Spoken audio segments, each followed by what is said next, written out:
France के राष्ट्रपति Emmanuel Macron से फोन पर बातचीत हुई है रूस के राष्ट्रपति व्लादिमीर पुतिन की। मैक्रों ने पुतिन से युद्ध रोकने का आह्वान किया है। जवाब में पुतिन बोले यूक्रेन को हथियार देना बंद करे पश्चिमी देश, जो कि वो बार बार दोहरा रहे हैं। पुतिन ने मैक्रों से की यूक्रेन से बातचीत की पेशकश।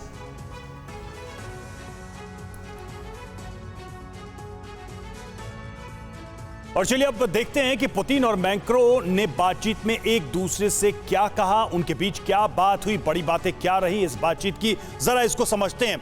देखिए, व्लादिमीर पुतिन ने कहा कि पश्चिमी देश जो हैं, पश्चिमी यूक्रेन को हथियार देना बंद करें, ये एक उनकी मांग रही है शुरू से। मैक्रों कह रहे हैं यूक्रेन में बगैर देर किए युद्ध विराम की जरूरत है। दोनों बातें बिल्कुल अलग अलग। और आगे व्लादिमीर पुतिन क्या कह रहे हैं, यूक्रेन में हो रहे अत्याचार को रोका जाए, यूक्रेन पे वो आरोप लगा रहे हैं। मैक्रों का कहना है डोनबास मारियोपोल में स्थिति बेहद चिंताजनक है। और ये चिंताजनक क्यों है, इशारा रूस की तरफ। और दूसरी तरफ व्लादिमीर पुतिन कह रहे हैं रूसी सैन्य बलों पर युद्ध अपराध के आरोप गलत हैं, यानी कि युद्ध अपराध के जितने भी एलिगेशंस अब तक लगाए गए हैं रशियन फोर्सेस पे, उसको वो खारिज कर रहे हैं। मैक्रों कह रहे हैं यूक्रेन में जो कुछ भी चल रहा है वो विनाशकारी है, ये साफ तौर पे मैक्रों का कहना है। और यही वजह है कि उस पे वो बार बार कह रहे हैं कि ये विनाश अब बंद होना चाहिए। व्लादिमीर पुतिन नागरिकों की मौत के लिए यूक्रेन जिम्मेदार है, तो मैक्रों कह रहे हैं कि अज़ोवस्टल में से नागरिकों की तुरंत सुरक्षित निकासी जरूरी है। मैक्रों ने ये पुतिन को कहा। और पुतिन कह रहे हैं मॉस्को यूक्रेन से बातचीत के लिए तैयार है, डायलॉग के लिए तैयार है।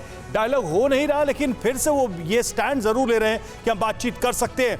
मैक्रों कह रहे हैं कि हम अपनी अंतर्राष्ट्रीय जिम्मेदारी के लिए तैयार हैं, यानी कि अगर कोई ऐसी भूमिका होती है जिससे शांति स्थापित हो, उसके लिए हम तैयार हैं। तो बातचीत की जो बड़ी बातें हमने वो आपको दिखाई है। सोई सर, सवाल यहां पर यही है कि जब सब बातचीत के लिए तैयार हैं, मध्यस्थता को फ्रांस तैयार है, रूस बातचीत को तैयार है, यूक्रेन चाहता है कि युद्ध बंद हो, बातचीत ना हो, तो बातचीत हो क्यों नहीं रही? ऐसा यहाँ पर मैं भी चाहता हूँ, शायद पूरी दुनिया चाहती है कि बातचीत हो और कुछ ना कुछ मसला हल हो और कुछ ना कुछ इसका, ताकि यूक्रेन की जो आज पीड़ा है वो खत्म हो, आम आदमी की जो पीड़ा है वो खत्म हो।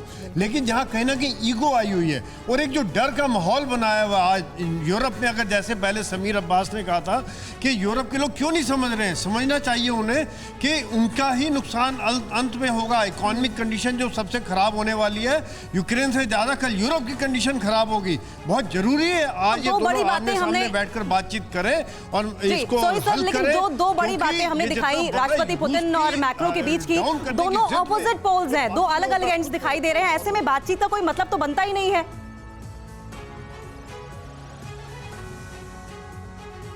सोई सर,